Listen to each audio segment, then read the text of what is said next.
Hello Booktube, aujourd'hui on se retrouve pour parler de Twisted Hate, donc c'est le troisième tome de la saga Twisted Love de Hannah Wong. Et du coup dans ce tome on va retrouver la troisième meilleure amie d'Ava, Jules, celle avec qui elle était en colocation dans le premier tome. Et il faut savoir que maintenant elle est en colocation avec son autre meilleure pote, Stella. Et du coup, dans ce tome, on va avoir la love story de Jules avec Josh, le frère aîné d'Ava. Jules, il faut savoir qu'elle fait des études pour être avocate et qu'elle passe son master. Et là, elle est en plein stage. Elle doit trouver un stage et elle en a trouvé un dans un hôpital. Et du coup, elle va faire de son... Et du coup, elle va se rendre dans cet hôpital sans savoir que c'est le même hôpital où travaille Josh, le frère de sa meilleure pote qu'elle déteste. Parce que oui, dans ce tome, c'est un ennemi to lovers, ils se piffrent pas au début, ils se détestent. Et on va voir comment est-ce qu'ils vont être obligés de travailler ensemble, Jules et Josh. Et comment est-ce que ça va évoluer entre eux? Il faut savoir que lui, il est aux urgences, mais il participe aussi au cas judiciaire que Jules va essayer de régler. Il faut savoir que Jules, c'est la meilleure avocate dans son travail. Elle est toujours au top. Elle fait tout son possible, même plus que ce qu'elle peut, pour faire son travail correctement. C'est une avocate très très dévouée. D'ailleurs, ce qui m'a fait rire dans ce tome, Anna Hong a une plume incroyable et elle met des détails vraiment wow. C'est La Revanche d'une blonde, son film préféré. Vous savez, avec Susie Sunshine, là, avec Reese Witherspoon, le film où elle devient avocate parce que son ex l'a larguée et elle rentre à Harvard juste pour lui prouver qu'elle le peut et tout. Et du coup, c'est ça qui a donné envie à Jules de devenir avocate et elle est très persévérante et très très performante dans son travail, hein. Elle fait tout très bien.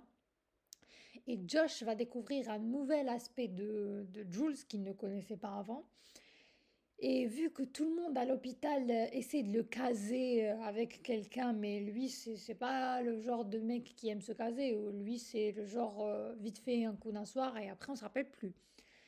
Et ils finissent par faire du fake dating et faire croire à tout le monde qu'ils sont ensemble et tout pour que tout le monde lâche la grappe à Josh. Je me souviens plus de ce que Jules avait à y gagner, mais en tout cas, je me souviens que ça lui déplaisait plutôt. Et dans ce livre, on va voir comment ça évolue entre les deux, en gros, de enemies à lovers, jusqu'à un énorme plot twist à la fin où on va découvrir beaucoup de choses sur Jules qu'on ne savait pas.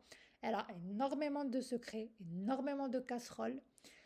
Mais franchement, on finit par comprendre pourquoi, parce que sa mère, quelle horreur, j'appelle même pas ça une mère, elle lui en a fait voir de toutes les couleurs.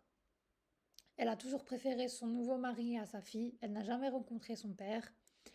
Et Josh, lui, il a un énorme malentendu avec son père vu qu'on a découvert dans la fin du tome 1 qu'il avait littéralement essayé de tuer Ava à plusieurs reprises, malheureusement.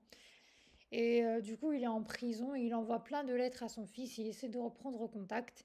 Et il va aussi avoir l'ambiguïté de Ava en mode de mon grand frère sort avec ma meilleure pote. Et là, je vous jure que ce chapitre-là, j'ai pété de rire.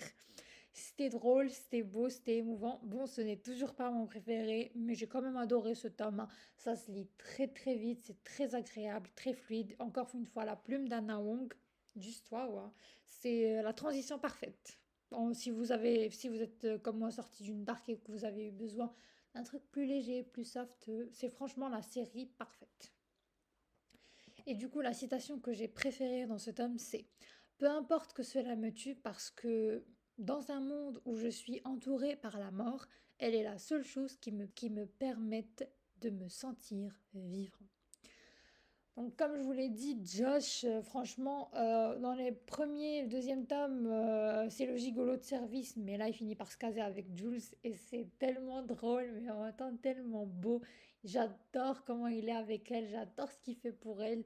Franchement, les book boyfriend Anna Hong, chapeau bas, tu sais les faire, j'ai rien à dire. Ils sont incroyables. Lisez-les et donnez-moi des nouvelles.